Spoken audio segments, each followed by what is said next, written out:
ವೀಕ್ಷಕರೇ, ಗೌರಿ ಹಬ್ಬ, ಗಣಪತಿ ಹಬ್ಬ ಅಂದ್ರೇನೆ ಸಂಭ್ರಮ. ಮನೆಯಲ್ಲಿ ಹೆಣ್ಮಕ್ಳೆಲ್ಲ ಗೌರಿಯನ್ನ ಕೂರಿಸ್ಬೇಕು, ಗಣಪತಿಯನ್ನ ಕೂರಿಸ್ಬೇಕು, ಬಾಗಿನ ಕೊಡಬೇಕು, ಈ ಥರದ ಆಚರಣೆಗಳನ್ನ ಹೇಳೋದಕ್ಕೆ ಮಾಡೋದಕ್ಕೆ ತುಂಬ ಖುಷಿ ಪಡ್ತಾ ಇರ್ತಾರೆ. ತುಂಬ ಜನಕ್ಕೆ ಇವತ್ತಿನ ಆಚರಣೆ ಯಾವ ರೀತಿಯಾಗಿ ಮಾಡಬೇಕು, ಗೌರಿ ಪೂಜೆಯನ್ನ ಮಾಡೋದು ಯಾವ ರೀತಿಯಾಗಿ, ಇದೆಲ್ಲದ್ರ ಬಗ್ಗೆ ತಿಳ್ಕೊಳ್ಬೇಕು ಅನ್ನುವಂಥ ಆಸೆ ಇದೆ. ಈ ಸಂಚಿಕೆಯಲ್ಲಿ ವಿಶೇಷವಾಗಿ ಗೌರಿ ಹಬ್ಬದ ಆಚರಣೆಯ ಬಗ್ಗೆ ಮಾಹಿತಿಯನ್ನು ತಿಳಿಸಲಾಗುತ್ತೆ. ನಮ್ಮ ಜೊತೆಗೆ ಇವತ್ತು ಡಾಕ್ಟರ್ ಮಹರ್ಷಿ ಗುರೂಜಿ ಇದ್ದಾರೆ. ಗುರುಜಿ ನಮಸ್ತೆ, ಕಾರ್ಯಕ್ರಮಕ್ಕೆ ಸ್ವಾಗತ. ನಮಸ್ತೆ ಅಮ್ಮ, ಎಲ್ಲರಿಗೂ ಸಹ ನಮಸ್ಕಾರಗಳು. ಗುರುಜಿ, ಪ್ರತಿಯೊಂದು ಹಬ್ಬವೂ ಕೂಡ ಒಂದು ರೀತಿ ಸಡಗರ ಅಂತೂ ಇದ್ದೇ ಇರುತ್ತೆ, ಮತ್ತೆ ಏನಾದರೂ ಒಂದು ಸಂದೇಶವನ್ನು ಕೂಡ ಕೊಡೋದು. ಅದರಲ್ಲೂ ಗಣಪತಿ ಗೌರಿ ಹಬ್ಬ ಅಂತಂದ್ರೆ ಈ ಹಿಂದೆಯಿಂದಲೂ ಕೂಡ ಎಲ್ಲರೂ ಒಗ್ಗೂಡಿ ಒಂದೇ ಕಡೆಯಲ್ಲಿ ಕೂತು ಮಾಡುವಂಥ ಹಬ್ಬ ಅನ್ನೋದು. ಇನ್ನೊಂದು ಕಡೆಯಲ್ಲಿ ಹೆಣ್ಣು ಮಕ್ಕಳಿಗೆ ಸಂಭ್ರಮ, ತವ್ರ ಮನೆಯಿಂದ ಬಾಗಿಣ ಬರುತ್ತೆ, ಅರಿಶಿನ ಕುಂಕುಮ ಬರುತ್ತೆ ಅಂತ ಖುಷಿ. ಗೌರಿ ಹಬ್ಬ ಅಂತ ಅಂದ್ರೆ ಅದರ ಮಹತ್ವ ಏನು ಅಂತ ಗುರುಜಿ ಅದ್ರ ಬಗ್ಗೆ ತಿಳಿಸ್ಕೊಡಿ. ನೋಡಿ, ಸಾಮಾನ್ಯವಾಗಿ ಹೆಣ್ಣು ಮಕ್ಕಳಿಗಂತೂ ಈ ಗೌರಿ ಹಬ್ಬ ಬಂತು ಅಂತ ಹೇಳಿದ್ರೆ ಎಲ್ಲಿರದಿರ ಸಡಗರ ಅಂತ ಹೇಳ್ಬೋದು. ಯಾಕಂದರೆ ವರ್ಷದಲ್ಲಿ ಮದುವೆ ಹಾಕಿರ್ತಾರೆ ಮೊದಲನೇ ವರ್ಷ, ಅದರಲ್ಲಿ ತಾಯಿ ಕಡೆಯಿಂದ ಒಂದು ಗೌರಿ ಹಬ್ಬ ಆಚರಣೆ ಕರೀತಾರೆ ಅಂತ ಹೇಳಿದ್ರೇ ಅದೊಂದು ಸಂಭ್ರಮದ ರೀತಿಯಲ್ಲಿ ಆಚರಣೆ ಮಾಡುವಂಥದ್ದು ಇರುತ್ತೆ. ಅದರಲ್ಲಿ ನಾವು ಪ್ರಮುಖವಾಗಿರುವಂಥದ್ದು ಈ ಗೌರಿ ಹಬ್ಬದ ವಿಚಾರದಲ್ಲಿ ನಾವು ನೋಡೋಕೆ ಹೋದರೆ ಪೂಜಾ ವಿಧಾನ ಇರುವಂಥದ್ದು ಇರುತ್ತೆ. ಮತ್ತು ಅದರಲ್ಲಿ ಹೆಣ್ಣುಮಕ್ಕಳಿಗೆ ಬಾಗಿನ ಕೊಡುವಂಥದ್ದು ವಿಧಾನ ಇರುತ್ತೆ. ಮತ್ತು ಅದರ ಜೊತೆಗೆ ಪೂಜೆಯಲ್ಲಿ ಬರುವಂಥದ್ದು ಅಂತ ಹೇಳಿದ್ರೆ ದೀರ್ಘ ಸೌಮಂಗಲಿಯಾಗಿ ಇರುವಂಥದ್ದು. ಮತ್ತು ಕೆಲವ್ರಿಗಂತೂ ಹೆಣ್ಣುಮಕ್ಕಳಿಗೆ ಮದುವೆ ಆಗಿರೋದಿಲ್ಲ, ಈಗಾಗಲೇ ಎಷ್ಟೋ ಜನಕ್ಕೆ 40-45 ಆಗಿಬಿಟ್ಟಿರುತ್ತೆ. ಅಂಥವ್ರಿಗೂ ಈ ಪೂಜೆಯಿಂದ ಮದುವೆನೂ ಆಗುವಂಥದ್ದು ಇರುತ್ತೆ. ಮತ್ತು ಕೆಲವ್ರಿಗಂತೂ ಮಕ್ಕಳ ಭಾಗ್ಯ ಇರೋದಿಲ್ಲ, ಬಹಳ ಜನ ವರ್ಷಗಳಾಗಿರುತ್ತೆ ಮದುವೆ ಆಗಿ ಮಕ್ಕಳಾಗಿರೋದಿಲ್ಲ. ಅಂಥವ್ರಿಗೂ ಸಹ ಈ ಗೌರಿ ಆಚರಣೆಯನ್ನು ಮಾಡೋದ್ರಿಂದ ವ್ರತದ ಆಚರಣೆಯಿಂದ ಮಕ್ಕಳಾಗುವಂಥದ್ದು ಇರುತ್ತೆ. ಹೆಚ್ಚಿನ ಮಟ್ಟಿಗೆ ಮದುವೆ ಆಗದಿರುವಂಥವ್ರು ಒಳ್ಳೆಯ ಒಂದು ಪತಿ ಪ್ರಾಪ್ತಿ ಆಗಲಿ ಅಂತೇಳಿ ಈ ಗೌರಿ ಹಬ್ಬವನ್ನು ಆಚರಣೆ ಮಾಡುವಂಥದ್ದು ಪದ್ಧತಿ ಬಂದಿದೆ. ಇನ್ನು ಮದುವೆ ಆಗಿರೋರಂಥವ್ರು ದೀರ್ಘ ಸೌಮಂಗಲಿಯಾಗಿ ಒಂದು ಜೀವನವನ್ನು ನಡೆಸಲಿ ಅನ್ನುವಂಥದ್ದು ಕಾರಣ ಇರುತ್ತೆ. ಮತ್ತು ಇದಲ್ದಿರ ಇನ್ನೊಂದು ವಿಚಾರ ಏನಪ್ಪ ಅಂತ ಹೇಳಿದ್ರೆ, ನಾವು ಯಾವಾಗಲೂ ಅಷ್ಟೇ ಈ ಅಧಿದೇವತೆಗಳು ಪ್ರತಿದೇವತೆಗಳು ಅಂತ ಗ್ರಹಗಳಲ್ಲಿ ನಾವು ನೋಡ್ತಾ ಇರ್ತೇವೆ. ಅದರಲ್ಲಿ ಈ ಗ್ರಹಗಳಲ್ಲಿ ಪ್ರಮುಖವಾಗಿರುವಂಥ ರಾಹು ಆಗಬಹುದು ಅಥವಾ ಈ ಶುಕ್ರ ಗುರು ಗ್ರಹಗಳನ್ನ ವಿಚಾರದಲ್ಲಿ ನಾವು ನೋಡಿದಾಗ ನೋಡಿ, ಯಾರ ಜಾತಕದಲ್ಲಿ ಈ ಗ್ರಹಗಳು ಕೆಟ್ಟಿರುತ್ತೋ ಅಂಥವರು ಈ ಗೌರಿ ದೇವಿಯನ್ನ ಆರಾಧನೆ ಮಾಡಿದ್ರೆ ಅಂತಹ ಸಮಸ್ಯೆಗಳು, ಆ ಗ್ರಹಗಳಲ್ಲಿ ಬರುವಂತಹ ತೊಂದರೆಗಳು ನಿವಾರಣೆ ಆಗುತ್ತೆ ಅಂತ ಹೇಳುತ್ತೆ. ಆಗ ಗುರು ಧನಕಾರಕ ಅಂತ ಹೇಳ್ತೀವಿ, ಅಂದ್ರೆ ಸಂಪತ್ತನ್ನು ವೃದ್ಧಿಸುವಂತಹದ್ದು ವ್ರತನೂ ಆಗಿರುತ್ತೆ ಅಂತ. ಯಾಕಂತ ಹೇಳಿದ್ರೆ ಇದು ವ್ರತದ ಆಚರಣೆ ಅಂತಾನು ಹೇಳಬಹುದು. ಯಾಕಂದ್ರೆ ಸಾವಿರಾರು ವ್ರತಗಳಿದೆ. ಅದರಲ್ಲಿ ನಾವು ಪ್ರತಿ ವರ್ಷ ಕೆಲವರು ಸತ್ಯನಾರಾಯಣ ವ್ರತವನ್ನ ಆಚರಣೆ ಮಾಡುವಂಥದ್ದು ಇರುತ್ತೆ, ಒಟ್ಟ ಸಾವಿತ್ರಿ ವ್ರತವನ್ನ ಆಚರಣೆ ಮಾಡುವಂಥದ್ದು.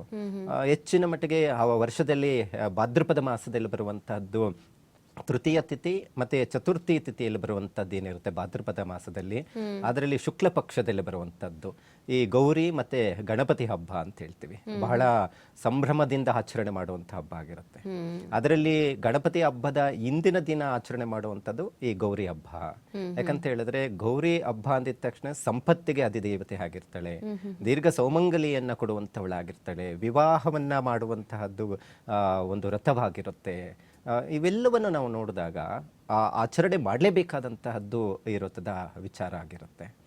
ಮತ್ತೆ ಈ ಪೂಜಾ ವಿಧಾನಗಳಲ್ಲಿ ಬಂದ್ರೆ ಕೆಲವರಿಗೆ ಹೇಗೆ ಮಾಡಬೇಕು ಗೌರಿ ಹಬ್ಬ, ವ್ರತವನ್ನ ಹೇಗೆ ಮಾಡಬೇಕು, ಪೂಜೆಯನ್ನ ಹೇಗೆ ಮಾಡಬೇಕು ಅನ್ನುವಂಥದ್ದು ಗೊತ್ತಿರೋದಿಲ್ಲ. ಮತ್ತೆ ಇನ್ನ ಕೆಲವರು ಏನ್ ಮಾಡ್ತಾರೆ, ಹೇಗಂದ್ರೆ ಹಾಗೆ ಗೌರಿ ಹಬ್ಬಪ್ಪ ಅಂತ ಹೇಳಿ ಒಂದು ಗೌರಿ, ಮಣ್ಣಿನ ಗೌರಿ ತಂದು ಪೂಜೆನ ಮಾಡ್ತಾರೆ. ಅದರ ಉದ್ದೇಶ ಏನಿದೆ, ಅದರ ಹಿನ್ನೆಲೆ ಏನಿದೆ ಅನ್ನುವಂಥದ್ದು ತಿಳ್ಕೊಳ್ಳೋದೇ ಬಹಳ ಪ್ರಮುಖವಾಗಿರುವಂತ ವಿಚಾರ. ಒಂದೊಂದು ಪೂಜೆನು ಒಂದೊಂದು ರೀತಿಯಲ್ಲಿ ಫಲಗಳನ್ನ ಕೊಡುತ್ತೆ ಅಂತ ಹೇಳುತ್ತೆ. ನಾವು ಪ್ರತಿನಿತ್ಯ ಷೋಡಶೋಪಚಾರ ಪೂಜೆಗಳು ಅಂತ ಹೇಳ್ತೀವಿ. ಷೋಡಶೋಪಚಾರ ಅಂತ ಹೇಳಿದ್ರೆ 16 ರೀತಿಯಲ್ಲಿ ಪೂಜೆಯನ್ನು ಮಾಡುವಂಥದ್ದು. ಇಲ್ಲಿ ನೋಡಿ, 16 ಅನ್ನುವಂಥ ಸಂಖ್ಯೆ ಏನಿದೆ ಈ ಗೌರಿ ಪೂಜೆಗೆ ಬಹಳ ಶ್ರೇಷ್ಠವಾದಂಥದ್ದು. ಈ ಬಾಗಿನಗಳನ್ನು ನಾವು ಕೊಡ್ತೀವಲ್ಲ, 16 ವಿಧವಾದಂಥ ಪದಾರ್ಥ ಸುಭಂಗಳ ರೀತಿಯಲ್ಲಿ ಆಚರಣೆ ಮಾಡೋದು. ಅಂದ್ರೆ ಪದಾರ್ಥಗಳು 16 ಪದಾರ್ಥಗಳನ್ನು ಇಟ್ಟು ಆ ಬಾಗಿನವನ್ನ ರೆಡಿ ಮಾಡಿ ಕೊಡುವಂಥದ್ದಾಗಿರುತ್ತೆ. ಮತ್ತೆ ಕಂಕಣವನ್ನ ಈ ಮೊನ್ನೆ ನಾವು ವರಮಹಾಲಕ್ಷ್ಮಿಯ ಹಬ್ಬವನ್ನ ಆಚರಣೆ ಮಾಡ್ತೀವಿ. ಅಲ್ಲಿನೂ 16 ಗಂಟುಗಳನ್ನು ಹಾಕಿ ಕೈಗೆ ಕಟ್ಟುವಂಥದ್ದು. ಸೊ ಇಲ್ಲಿನೂ ಅಷ್ಟೇ 16 ಗಂಟುಗಳನ್ನು ಹಾಕಿ ಅರಿಶಿಣ ದಾರವನ್ನು ಮಾಡಿ ಅದನ್ನು ಗಂಟನ್ನು ಹಾಕುವಂಥದ್ದು. ಯಾವುದೇ ಒಂದು ಕಂಕಣ ಅಂತ ಹೇಳಿದ್ರೆ ಅಲ್ಲಿ ವಿಶೇಷತೆ ಏನಪ್ಪ ಅಂದರೆ ಆ ರಥದ ಆಚರಣೆ ಮಾಡುವಂಥ ಸಂದರ್ಭದಲ್ಲಿ ಯಾವುದೇ ರೀತಿಯಾದಂಥ ವಿಘ್ನಗಳು ಅಥವಾ ಇನ್ಯಾವುದೋ ಮೈಲಿಗೆಗಳು ಬಂದ್ರೇನು ಅದು ತಟ್ಟಬಾರ್ದು. ಮತ್ತು ಅದರಿಂದ ಏನು ಕಂಕಣವನ್ನು ಧಾರಣೆ ಮಾಡಿರ್ತೀವಿ ಆ ಉದ್ದೇಶ ಏನಿರುತ್ತೆ ಅದು ಸಂಪೂರ್ಣ ಫಲಪ್ರಾಪ್ತಿ ಆಗಲಿ ಅನ್ನುವಂಥದ್ದು ಕಾರಣ ಆಗಿರುತ್ತೆ. ಮತ್ತೆ ಈ 16ದ ವಿಚಾರದಲ್ಲಿ ನಾವು ನೋಡಿದಾಗ ಸಂಖ್ಯೆ ವಿಚಾರದಲ್ಲಿನೂ 16 ಫಲಗಳನ್ನ ಪ್ರಾಪ್ತಿ ಆಗುವಂಥದ್ದು ಇರುತ್ತೆ. ಒಂದೊಂದು ಫಲನೂ ಒಂದೊಂದು ರೀತಿಯಲ್ಲಿ ಕೊಡುವಂಥದ್ದು ಇರುತ್ತೆ. ಈ ಷೋಡಶೋಪಚಾರ ಪೂಜೆಯಲ್ಲಿನೂ ಬರುವಂಥದ್ದೇ ಹಾಗೆ ಇರುತ್ತೆ. ನಾವು ಯಾವುದೇ ಒಂದು ಪೂಜೆಯನ್ನು ಮಾಡಬೇಕಾದ್ರೆ ಷೋಡಶೋಪಚಾರ ಪೂಜಂ ಸಮರ್ಪಯಾಮಿ ಅಂತ ಹೇಳ್ಬಿಡ್ತೀವಿ. ಗುರುಗಳು ಏನೋ ಷೋಡಶೋಪಚಾರ ಪೂಜೆ ಅಂತ ಹೇಳ್ತಾರೆ, ಏನೋ ಮಂತ್ರ ಅಂತ ಅನ್ಕೊಂಡ್ಬಿಟ್ಟಿರ್ತಾರೆ. ಅಂದ್ರೆ 16 ಬಗೆಯ ರೀತಿಯಲ್ಲಿ ಪೂಜೆಯನ್ನು ಸಲ್ಲಿಸುವಂಥದ್ದು. ಅಲ್ಲಿ ದೇವರನ್ನ ಕರೆದುಕೊಂಡು ಅಲ್ಲಿ ಕುಳ್ಳಿಸೋರ್ಗು ಪ್ರಾರಂಭ ಅಂತ ಅಂದ್ರೆ ಒಂದು ಪ್ರಾರ್ಥನೆ ಮಾಡ್ತೀವಿ. ಸರ್ವಮಂಗಳ ಮಾಂಗಲ್ಯೆ ಶುಭೆ ಸರ್ವಾರ್ಥಕ ಸಾಧಿಕೆ ಶರಣ್ಯೇ ತ್ರಯಂಬಕೆ ದೇವಿ ನಾರಾಯಣೆ ನಮೋಸ್ತತೆ ಅಂದ್ರೆ ಆ ದೇವಿಯನ್ನ ವರ್ಣನೆ ಮಾಡಿ ನಮ್ಮ ಮನೆಗೆ ಕರೆಯುವಂತಹದ್ದು ಮಂತ್ರ ಆಗಿರುತ್ತೆ. ಅಲ್ಲಿಂದ ಹಿಡಿದು ಆಕೆ ಬಂದ ಮೇಲೆ ನಾವು ಹಿರಿಯರು ಯಾರಾದ್ರೂ ನಮ್ಮ ಮನೆಗೆ ಬಂದ್ರೆ ಹೇಗೆ ಅವರ ಉಪಚಾರವನ್ನು ಮಾಡ್ತೀವಿ, ಕಾಲ್ ತೊಳ್ಕೊಳ್ಳಿ, ಈಗ ಎಲ್ಲ ಪದ್ಧತಿ ಹೋಗ್ಬಿಟ್ಟಿದೆ. ಹಿಂದಿನ ಕಾಲದಲ್ಲಿ ಎಲ್ಲ ಬಂದಿದ ತಕ್ಷಣ ಆಚೆನೆ ಕಾಲ್ ತೊಳ್ಕೊಂಡು ಒಳಗಡೆ ಬಂದು ಬಟ್ಟೆಯನ್ನು ಕೊಡ್ತಾ ಇದ್ವಿ ಕೈ ಒರೆಸ್ಕೊಳ್ಳಕ್ಕೆ. ಅವ್ರಿಗೆ ಬೇಕಾಗಿರುವಂತದ್ದು ಕಾಫಿನೋ ಹಾಲೋ ಹೇಗೆ ಕೊಡ್ತಾ ಇದ್ವು. ದೇವಿ ನಮ್ಮ ಮನೆಗೆ ಬರ್ತಾ ಇದ್ದಾಳೆ ಗೌರಿ ಅಂತ ಹೇಳಿದ್ರೆ ಎಷ್ಟು ಷೋಡಶೋಪಚಾರ ಇರುತ್ತೆ ಅದರಲ್ಲಿ. ಬಂದ ಕೂಡಲೇ ಆಸನವನ್ನ ಹಾಕ್ತೀವಿ ನಾವು. ಒಂದು ಕುಳಿತುಕೊಳ್ಳೋದಕ್ಕೆ ಹೇಗೆ ಪದ್ಮಾಸನ ಅಂತ ಹೇಳ್ತೀವಿ, ಅಂದ್ರೆ ತಂಡುಲದಲ್ಲಿ ಆ ಪದ್ಮಾಸನ ಅಂದ್ರೆ ಪದ್ಮದಳವನ್ನು ಬರೆದು ಅಲ್ಲಿ ಆ ದೇವಿನ ಕುಳ್ಳರಿಸುವಂಥದ್ದಾಗಿರುತ್ತೆ. ಮತ್ತೆ ಅದರ ಜೊತೆಗೆ ಅರ್ಘ್ಯ ಪಾದ್ಯ ಆಚಮನೆಯನ್ನ ಕೊಡುವಂಥದ್ದು ಇರುತ್ತೆ. ಅರ್ಘ್ಯ ಅಂದ್ರೆ ಏನು, ನಾವು ಕುಡಿಯೋದಕ್ಕೆ ನೀರನ್ನ ಕೊಡ್ತೀವಿ, ಕಾಲನ್ನು ತೊಳೆಯೋದಕ್ಕೆ ನೀರನ್ನ ಹಾಕ್ತೀವಿ, ಒಂದು ಉದ್ರಣೆ ನೀರನ್ನ ಹಾಕುವಂಥದ್ದು, ಕೈಯನ್ನ ತೊಳೆಯೋದಕ್ಕೆ ನೀರನ್ನು, ಅಂದ್ರೆ ಆ ಭಾವನೆಯಲ್ಲಿ ಕೊಡುವಂತಹ ವ್ಯಕ್ತಿ ಇರಬೇಕಾಗುತ್ತೆ. ಏನೋ ಗುರುಗಳು ಎತ್ತು ಹಾಕಿದ್ರೆ ನೀರು ಅಲ್ಲಿ ಅಂತ ಹೇಳುವಂಥದ್ದು ಇರೋದಿಲ್ಲ. ಅಂದ್ರೆ ಅದರ ಉದ್ದೇಶ ಏನಿದೆ ಅನ್ನುವಂಥದ್ದು ಬಹಳ ಪ್ರಮುಖವಾಗಿರುವಂಥ ವಿಚಾರ, ತಿಳ್ಕೊಳ್ಬೇಕಾಗಿರುವಂಥದ್ದು. ಸೊ ಆನಂತರ ಬರುವಂಥದ್ದು ಸ್ನಾನಾಂಗ ಬರುತ್ತೆ. ಅಂದ್ರೆ ಸ್ನಾನ ಅಂತ ಹೇಳಿದ್ರೆ ನಾವು ಮಂತ್ರದಲ್ಲಿ ಹೇಳ್ತೀವಿ ಸಪ್ತ ನದಿಯ ಸ್ನಾನವನ್ನು ಮಾಡಬೇಕು, ದೇವ್ರಿಗೆ ಮಾಡಿಸ್ಬೇಕು ಅನ್ನುವಂಥದ್ದು ಇರುತ್ತೆ. ಅದಕ್ಕೆ ಮಂತ್ರಮುಖೇನ ಮಾಡುವಂಥದ್ದು. ಗಂಗೆ ಚ ಯಮನೆ ಚೈವ ಗೋದಾವರಿ ಸರಸ್ವತಿ ನರ್ಮದಾ ಸಿಂಧು ಕಾವೇರಿ ಜಲೇ ಸಂವಿಧಂ ಕುರು. ಅಂದ್ರೆ ಈ ಸಪ್ತ ನದಿಗಳ ಗಂಗೆ ಯಮುನೆ ಚೈವ ಎಲ್ಲವನ್ನ, ತುಂಗ ಎಲ್ಲವನ್ನ ತಂದು ನಿನಗೆ ನೀರನ್ನ ಹಾಕ್ತಾ ಇದ್ದೀವಿ, ತೊಳಿತಾ ಇದ್ದೀವಿ, ಸ್ನಾನ ಮಾಡಿಸ್ತಾ ಇದ್ದೀವಿ ಎನ್ನುವಂಥ ಭಾವನೆಯಲ್ಲಿ ಮಂತ್ರವನ್ನು ಹೇಳುವಂಥದ್ದು. ನಂತರ ವಸ್ತ್ರಧಾರಣೆ, ವಸ್ತ್ರಂ ಸಮರ್ಪಯಾಮಿ ಅಂತ ಹೇಳ್ತೀವಿ, ವಸ್ತ್ರವನ್ನು ಹಾಕುವಂಥದ್ದು. ಕೆಲವರು ಈ ಗೌರಿಗೆ ಸಾಮಾನ್ಯವಾಗಿ ಗೆಜ್ಜೆ ವಸ್ತ್ರವನ್ನು ಹಾಕುವಂಥ ಪದ್ಧತಿ ಇರುತ್ತೆ. ಕೆಲವರು ಅಕ್ಷತೆಯನ್ನ ಇದಂ ವಸ್ತ್ರಂ ಅಕ್ಷತ ಮುಖೇಣಂ ಕರಿಷ್ಯೆ ಅಂತ ಹೇಳಿ ಮಂತ್ರವನ್ನು ಹಾಕ್ತಾರೆ. ಸೊ ನೀವು ಅನ್ಕೋಬಹುದು ಗುರುಗಳು ಏನೋ ಮಂತ್ರಗಳು ಹೇಳಿ ಮಾಡ್ತಾರೆ ಅಂತ, ನಮಗೇನು ಬರೋದಿಲ್ಲ ಅಂತ. ಆದರೆ ಈ ಪೂಜೆಯನ್ನು ಮಾಡಬೇಕಾದ್ರೆ 3 ಪದ್ಧತಿಗಳು ಇದ್ದಾವೆ. ನೀವು ಮಂತ್ರದಲ್ಲೇ ನೀವು ಹೇಳಿ ಪೂಜೆ ಮಾಡಬೇಕು ಅನ್ನುವಂಥದ್ದೇನಿಲ್ಲ. ನಿಮಗೇನು ಭಾವನೆ, ಯಾವ ರೀತಿ ದೇವ್ರನ್ನ ಕರೆಸ್ತಾ ಇದ್ದೀವ, ಭಕ್ತಿಯಿಂದ ನೀವು ಆಚರಣೆ ಮಾಡಿ ಅಂತ ಹೇಳುತ್ತೆ ಶಾಸ್ತ್ರ. ಹಾಗಾಗಿ ನಾವು ಮಂತ್ರವನ್ನು ಕಲ್ತಿದ್ವಿ, ಮಂತ್ರವನ್ನು ಹೇಳಿ ಅರ್ಚನೆ ಮಾಡುವಂಥದ್ದು ಇರುತ್ತೆ. ಸದ್ಯದ ಮಟ್ಟಿಗೆ ಹತ್ತಿರದಲ್ಲಿ ಪುರೋಹಿತರು ತಿಳಿದಿರುವಂಥವ್ರು ಇದ್ರೆ ಈಗ ಮಾಡಬೇಕು ಅಂತ ಮೊದಲನೇ ಸತಿ ಯಾರಾದ್ರೂ ಮಾಡುವಂಥವ್ರು ಇದ್ರೆ ಗೊತ್ತಿರೋದಿಲ್ಲ ಅವ್ರಿಗೆ, ಅಂಥವ್ರನ್ನ ಕರೆಸಿ ಗೊತ್ತಿರುವಂಥವ್ರನ್ನ ಗೌರಿನೇ ಇಡುವಂಥ ಪದ್ಧತಿ ಇರುತ್ತೆ. ಸೊ ಈ ರೀತಿ ಪೂಜೆಯನ್ನು ಮಾಡಬೇಕಮ್ಮ ಅಂತ ಹೇಳಿದಾಗ ಅದನ್ನ ವರ್ಷನೂ ಅದನ್ನ ಪ್ರಾರಂಭ ಮಾಡ್ತಾರೆ. ಕೆಲವರ ಅಭಿಪ್ರಾಯ 16 ವರ್ಷ ಮಾಡಬೇಕಾ ಮದುವೆ ಆದಾಗಿಂದ ಅನ್ನುವಂಥದ್ದು ಇರುತ್ತೆ. ಹೌದು, ಅದು ನಿಯಮ ಇರುತ್ತೆ. ಒಂದು ಸತಿ ನೀವು ಪ್ರಾರಂಭ ಮಾಡಿದ್ರೆ 9 ಸತಿ ಮಾಡುವಂಥದ್ದು, 16 ಬಾರಿ ಮಾಡುವಂಥದ್ದು. ಕೆಲವರು ವರ್ಷನೂ ಮಾಡಿಕೊಂಡು ಹೋಗುವಂಥ ಪದ್ಧತಿ ಇರುತ್ತೆ. ಸೊ ಹಾಗಾಗಿ ಅದನ್ನು ಆಚರಣೆ ಮಾಡಬಹುದು. ಮತ್ತು ಇದರಲ್ಲಿ ನಾವು ನೀರನ್ನು ಸ್ನಾನವನ್ನು ಮಾಡಿಸ್ತೀವಿ, ವಸ್ತ್ರವನ್ನು ದೇವರಿಗೆ ಅರ್ಪಣೆ ಮಾಡುವಂಥದ್ದು ಇರುತ್ತೆ. ನಂತರ ವಸ್ತ್ರ ಎಲ್ಲ ಆದ ಮೇಲೆ ದೇವಿಗೆ ಹಣ್ಣು ಹಂಪಲುಗಳು ಕೊಡಬೇಕಲ್ಲ, ಹಾಗೆ ಉಪವಾಸ ಇಡಬಾರ್ದಲ್ವ. ನಾವು ಏನೇ ಒಂದು ಪೂಜೆಯನ್ನು ಮಾಡಿದ್ರೇನೋ ಬೆಳಗ್ಗೆ ಎದ್ದ ತಕ್ಷಣ ಒಂದು ಕಡ್ಡಿ ಹಚ್ತಾರೆ, ಒಂದು ನಮಸ್ಕಾರ ಮಾಡಿಬಿಡ್ತಾರೆ, ಅಷ್ಟೇ.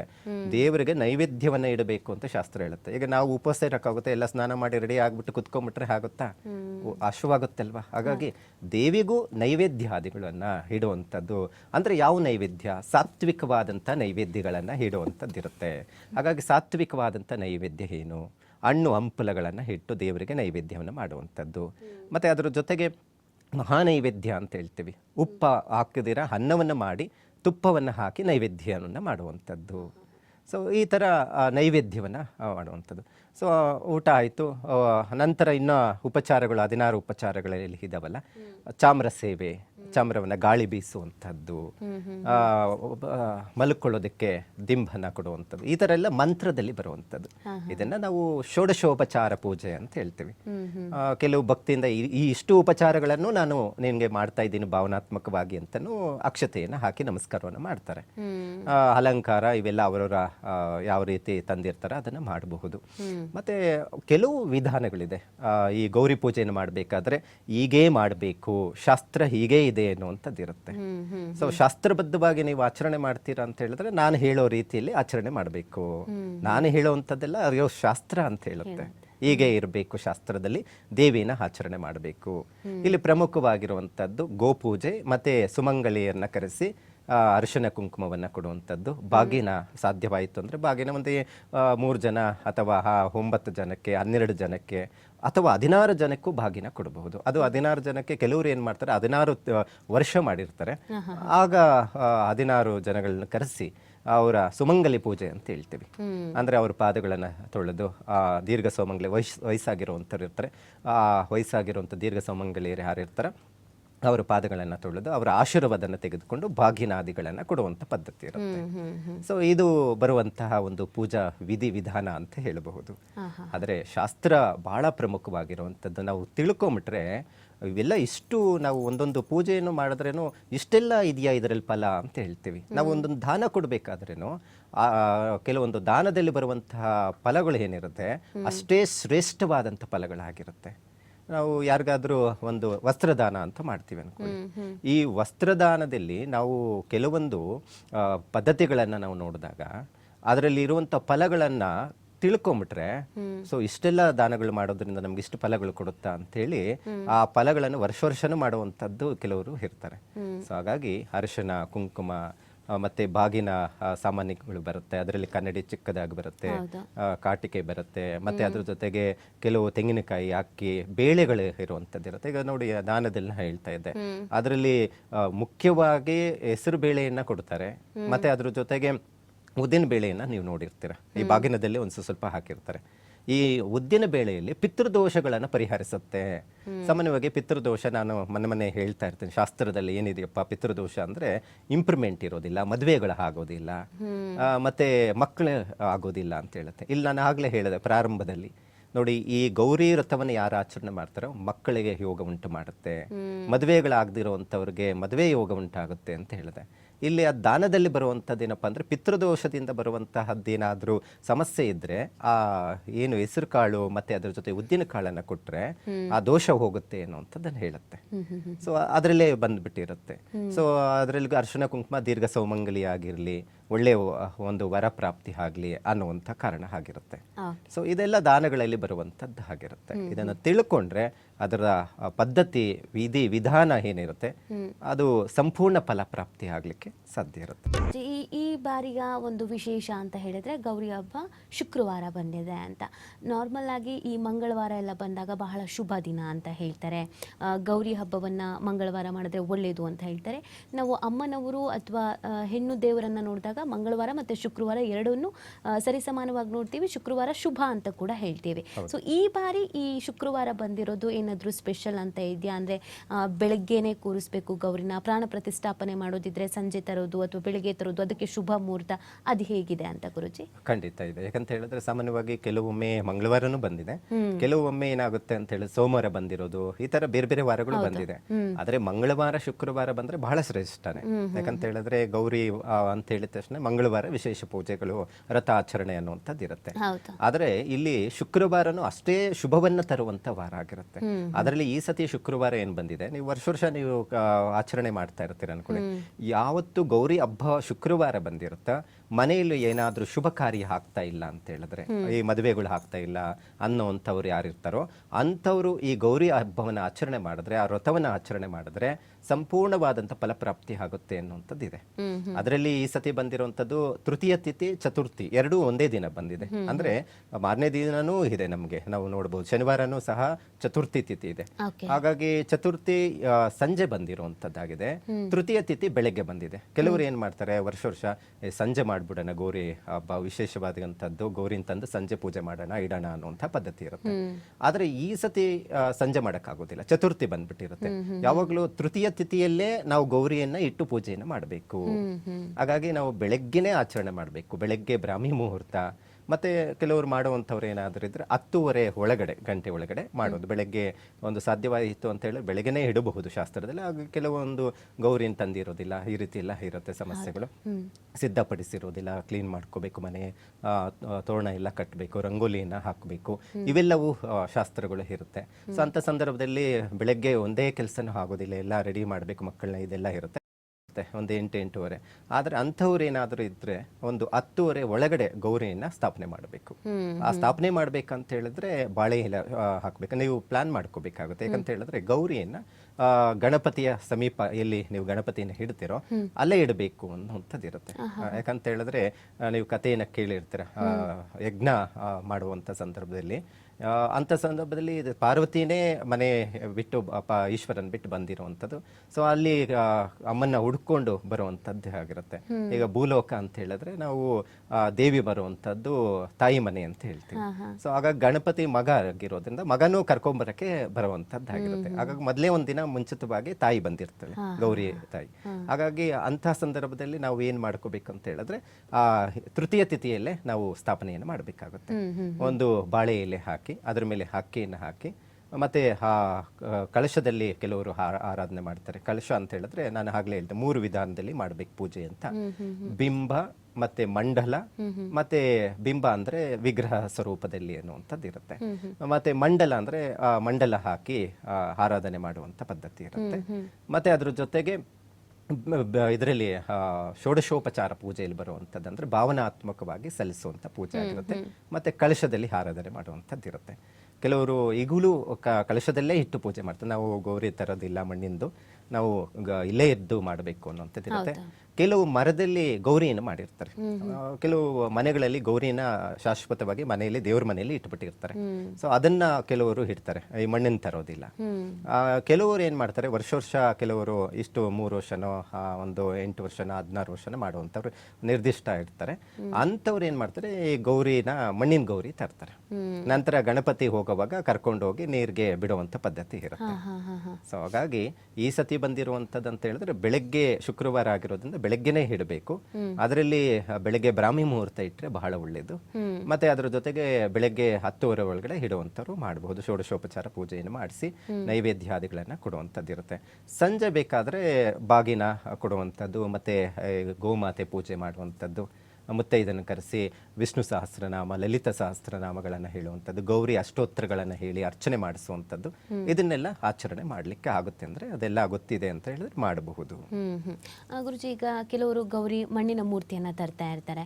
ನಾವು ಈ ಗಣಪತಿ ಮತ್ತು ಗೌರಿ ಮೂರ್ತಿಯನ್ನ ತರಬೇಕಾದ್ರೂ ಹೇಳ್ತೀವಿ, ಅಂಗಡಿಯಿಂದ ತರಬೇಕಾದ್ರೂ ಕೂಡ ನಾವು ರಾಹುಕಾಲ ಅಥವಾ ಗುಳಿಕಾಲ ಇದನ್ನ ನೋಡ್ಕೊಂಡು ಬರಬೇಕಾಗತ್ತೆ. ಅಲ್ಲಿಂದ ಮನೆಗೆ ಕರ್ಕೊಂಡು ಬರಬೇಕಾದ್ರೂ ಹೊಸಲನ್ನ ದಾಟಿಸ್ಕೊಂಡು ಮನೆ ಒಳಗಡೆ ಕರ್ಕೊಂಡು ಬರಬೇಕಾದ್ರೂ ಒಂದಷ್ಟು ವಿಧಿವಿಧಾನಗಳನ್ನ ಮಾಡಬೇಕಾಗತ್ತೆ ಅಂತ. ಸೊ ಆ ವಿಧಿವಿಧಾನಗಳು ಯಾವ ರೀತಿ ಆಗಿದೆ ಮತ್ತೆ ಅದೆಷ್ಟು ಮಹತ್ವ ಇದೆ ಅಂತ ಗುರುಜಿ? ನೋಡಿ, ಶಾಸ್ತ್ರಬದ್ಧವಾಗಿ ನೀವು ಆಚರಣೆ ಮಾಡ್ತೀನಿ ಅಂತ ಹೇಳಿದ್ರೆ ಆ ಗೌರಿಯನ್ನು ತಗೋಬರ್ಬೇಕಾದ್ರೇನು ನಾವು ಹಾಗೆ ತಗೋಬರ್ಬಾರ್ದು. ಆ ವಿಗ್ರಹವನ್ನು ಮಾಡಿರ್ತಾನಲ್ವಾ, ಆತ ಯಾರೋ ಒಬ್ಬ ಮಾಡಿ ಮಾರ್ತಾ ಇರ್ತಾನೆ. ಸೊ ಆತನಿಗೆ ಸಾಧ್ಯವಾಯಿತು ಅಂತ ಹೇಳಿದ್ರೇನು ಒಂದು ಹಣ್ಣು ಹಂಪಲುಗಳನ್ನು ಕೊಟ್ಟು, ಈಗ ನಾವು ಸುಮ್ಮನೆ ಏನೋ ನಮ್ಮ ಹತ್ರ ದುಡ್ಡಿದೆ ಅಂತ ಎಷ್ಟೋ ಒಂದು ಕೇಳಿ ತಗೊಬಂದ್ಬಿಡ್ತೀವಿ. ಹಾಗೆ ಎಲ್ಲ ಅರಿಶಿನ ಕುಂಕುಮ ಮತ್ತೆ ಒಂದು ಹಣ್ಣುಗಳನ್ನು ಕೊಟ್ಟು ಆ ದಕ್ಷಿಣೆ ಎಷ್ಟಿರುತ್ತೆ ಆ ವಿಗ್ರಹ ಮಾಡಿರುವಂತಹ ನನಗೆ ಕೊಟ್ಟು ಗೌರಿಯನ್ನು ತೆಗೆದುಕೊಂಡು ಬರುವಂಥದ್ದು ಇರುತ್ತೆ. ಮತ್ತೆ ಹಾಗೆ ಅದನ್ನ ಇಲ್ಲ ತೆಗೆದುಕೊಬರೋಂಗಿಲ್ಲ, ಅದನ್ನ ನೀಟಾಗಿ ವಸ್ತ್ರವನ್ನ ಅಂದ್ರೆ ರೇಷ್ಮೆ ವಸ್ತ್ರ ಆಗಬಹುದು ಅದನ್ನ ಸುತ್ತಿ ಮನೆಗೆ ತಗೋಬರ್ಬೇಕಾಗುತ್ತೆ. ಮತ್ತೆ ಹಾಗೆ ಒಳಗಡೆನೂ ತಗೋಬರ್ಬಾರ್ದು. ಹೇಗೆ ಕೆಲವು ಈ ಬಾಗಿನಾದಿಗಳು ಇವೆಲ್ಲ ಪೂಜೆ ಪುನಸ್ಕಾರಗಳು ಹೇಗಿರುತ್ತೆ, ಇದು ಶಾಸ್ತ್ರನೂ ಹಾಗೆ ಇರುತ್ತೆ. ಒಂದು ಆರತಿಯನ್ನು ಮಾಡಬೇಕಾಗುತ್ತೆ. ಆರತಿಯನ್ನು ಮಾಡಿ ದೇವಿಯನ್ನ ಒಳಗಡೆ ಕರೆಸ್ಕೋಬೇಕಾಗುತ್ತೆ. ಸೊ ಆರತಿಯನ್ನು ಹಾಡಿ ಆರತಿ ಹಾಡುಗಳನ್ನ ಹಾಡುವಂಥದ್ದು ಬರುತ್ತೆ. ಅಂದ್ರೆ ಹಾಗೂ ಆರತಿಯನ್ನು ಹಾಡಿ ಒಳಗಡೆ ಕರೆದು ಒಂದು ಟೇಬಲ್ ಮೇಲೆ ಇಡುವಂಥದ್ದು ಇರುತ್ತೆ. ನೀವು ಯಾವಾಗ ಪ್ರಾಣ ಪ್ರತಿಷ್ಠಾಪನೆ ಮಾಡ್ತೀರೋ ಆಗ ವಸ್ತ್ರವನ್ನ ತೆಗೆಯುವಂಥದ್ದು ಇರುತ್ತೆ. ಸೊ ಆಗ ಏನಾಗುತ್ತೆ ಅಂತ ಹೇಳಿದ್ರೆ ಸಂಪೂರ್ಣವಾದಂಥ ದೃಷ್ಟಿ ಮನೆಯ ಮೇಲೆ ಇಲ್ಲ, ಮನೆಯಲ್ಲಿ ಇರುವಂಥದ್ದೆಲ್ಲ ಪಸರುವಂಥದ್ದು ಇರುತ್ತೆ. ಹಾಗಾಗಿ ಕೆಲವರು ಏನ್ ಮಾಡ್ತಾರೆ, ಎಲ್ಲ ತೆಗೆದ್ಬಿಟ್ಟು ಅಲ್ಲಿ ಇಲ್ಲಿ ಇಟ್ಟು ಬಿಡ್ತಾರೆ, ಹೆಂಗಂದ್ರೆ ಹಂಗೆ ಇಟ್ಟು ಬಿಟ್ಟಿರ್ತಾರೆ. ದೇವ್ರನ್ನ ಇಟ್ಟು ಪೂಜೆ ಮಾಡೋವಾಗ ಮಾತ್ರ ಭಕ್ತಿ ತೋರಿಸ್ತಾರೆ. ಹಾಗಲ್ಲ, ತಂದಾಗಿಂದನೂ ಅಲ್ಲಿಂದ ಬಂದಾಗಿಂದನೂ ಮನೆ ಒಳಗಡೆ ಭಕ್ತಿ ಭಾವನಾತ್ಮಕವಾಗಿ ಒಂದು ಒಳ್ಳೆ ಜಾಗದಲ್ಲಿ ಇಟ್ಟು ಅದನ್ನು ಪೂಜೆಗೆ ಸಿದ್ಧತೆಯನ್ನು ಮಾಡುವಂಥದ್ದು ಬಹಳ ಅಗತ್ಯ ಇರುವಂಥದ್ದಿದೆ. ಮತ್ತು ಒಂದು ರಂಗೋಲಿಯನ್ನು ಹಾಕಿ ಅದ್ರ ಮೇಲೆ ಬಾಳೆ ಎಲೆ ಹಾಕಿ ಅಕ್ಕಿ ಹಾಕಲೇಬೇಕು, ತಂಡುಲ ಅಂತ ಹೇಳ್ತೀವಿ. ತಂಡುಲ ಮೇಲೆ ಏನಿರುತ್ತೆ ಒಂದು ಸಾತ್ವಿಕವಾದಂಥ ಒಂದು ಪಾಸಿಟಿವ್ ಎನರ್ಜಿ ಇರುತ್ತೆ. ಈಗ ಸಾಮಾನ್ಯವಾಗಿ ನಾವು ಯಾವುದೇ ಒಂದು ಪೂಜೆಗಳು ಮಾಡಬೇಕಾದ್ರೂ ಗಣಪತಿ ಹೋಮ, ಸುದರ್ಶನ ಹೋಮಗಳು ಆಗಲಿ ಏನೇ ಆಗಲಿ ಬಾಳೆ ಎಲೆ ಹಾಕಿ ಅದ್ರ ಮೇಲೆ ಅಕ್ಕಿಯನ್ನು ಹಾಕಿ ಮೇಲೆ ಕಳಶವನ್ನು ಇಡುವಂಥ ಪದ್ಧತಿ ಇರುತ್ತೆ. ಈಗ ಯಾವುದಾದ್ರೂ ಒಂದು ಮನೆ ಮೇಲೆ ಕುತ್ಕೊಂಡಾಗ ಈ ಭೂಮಿ ಆಕರ್ಷಿಸುವುದಿಲ್ಲ, ನಮ್ಮ ಶಕ್ತಿ ಎಲ್ಲ ಕುಗ್ಗಿಸ್ಬಿಡುತ್ತೆ ಕೆಲವೊಮ್ಮೆ. ಹಾಗೆ ಭೂಮಿ ಮೇಲೆ ನಾವು ಕುತ್ಕೊಂಡಾಗ ನಮ್ಮ ಶಕ್ತಿ ಇಲ್ಲ. ಹಾಗಾಗಿ ಈ ಎನರ್ಜಿ ಹೇಗೆ ಅಂತ ಹೇಳಿದ್ರೆ ಅಕ್ಕಿ ಮೇಲೆ ಹಾಕಿದ್ರೆ ಯಾವುದೇ ರೀತಿ ಆ ಎನರ್ಜಿ ಏನು ಮಂತ್ರಗಳನ್ನು ನಾವು ಹೇಳಿರ್ತೀವಿ ಆ ಶಕ್ತಿ ಅಲ್ಲೇ ಸಾನ್ನಿಧ್ಯ ಇರುತ್ತೆ ಅನ್ನುವಂಥದ್ದು ಇರುತ್ತೆ. ಸೊ ಅದಕ್ಕೆ ಅಕ್ಕಿಯನ್ನು ಹಾಕಿ ಪೂಜೆಯನ್ನು ಮಾಡುವಂಥದ್ದು ಇರುತ್ತೆ. ಸೊ ಇದೂ ಒಂದು ಶಾಸ್ತ್ರಬದ್ಧವಾಗಿರುವಂಥದ್ದು ಆಗಿರುತ್ತೆ. ಮತ್ತೆ ಆ ಸಮಯನೂ ಅಷ್ಟೇ, ಆ ದೇವಿಯನ್ನು ಇಡಬೇಕಾದ್ರೆ, ಗೌರಿಯನ್ನು ಇಡಬೇಕಾದ್ರೇನು ಒಂದು ಅಮೃತ ಗಳಿಗೆಯನ್ನು ನೋಡಬೇಕಾಗುತ್ತೆ. ಈಗ ನಾವು ಹೇಗೆ ರಾವ್ ಕಾಲ ಎಮ್ಮಗಂಟು ಕಾಲ ನೋಡಿಕೊಂಡು ಮನೆ ಒಳಗಡೆ ಗೌರಿಯನ್ನು ತಗೊಂಡ್ಬರ್ತೀವೋ ಗಳಿಗೆ ಅನ್ನುವಂಥದ್ದು ಬಹಳ ಇರುತ್ತೆ. ಈಗ ನಾವು ಹೋರ ಇದರಲ್ಲಿ ಕೆಲವರಿಗೆ ಹೋರಾದು ಏನಾದರೂ ಐಡಿಯಾ ಇದ್ದರೆ ಕ್ಯಾಲೆಂಡ್ರಲ್ಲಿ ಇರುತ್ತೆ, ಈ ರಾವ್ ಕಾಲ ಎಮ್ಮಗಂಟು ಕಾಲ ಹೇಗಿರುತ್ತೋ ಇಷ್ಟೊತ್ತಿಗೆ ಅಮೃತ ಗಳಿಗೆ ಅನ್ನುವಂಥದ್ದು ಇರುತ್ತೆ. ಹೋರ ಫಲಗಳಲ್ಲಿ ನಾವು ನೋಡ್ಕೋಬಹುದು. ಸೊ ಅದನ್ನು ಸಹ ಆ ಟೈಮ್ಗೆ ಇಟ್ಟರೆ ಸ್ಥಾಪನೆ ಮಾಡುವಂಥ ಸಂದರ್ಭದಲ್ಲಿ ಬಹಳ ಶ್ರೇಷ್ಠವಾದಂಥದ್ದು ಇರುತ್ತೆ. ಸೊ ಸಮಯ ಎಷ್ಟೊತ್ತಿಗೆ ಏನು ಪ್ರತಿಯೊಂದು ಸಹ ನಿರ್ದಿಷ್ಟವಾದಂಥ ಪೂಜಾ ವಿಧಾನಗಳಲ್ಲಿ ಬರುವಂಥ ಪದ್ಧತಿ ಆಗಿರುತ್ತೆ.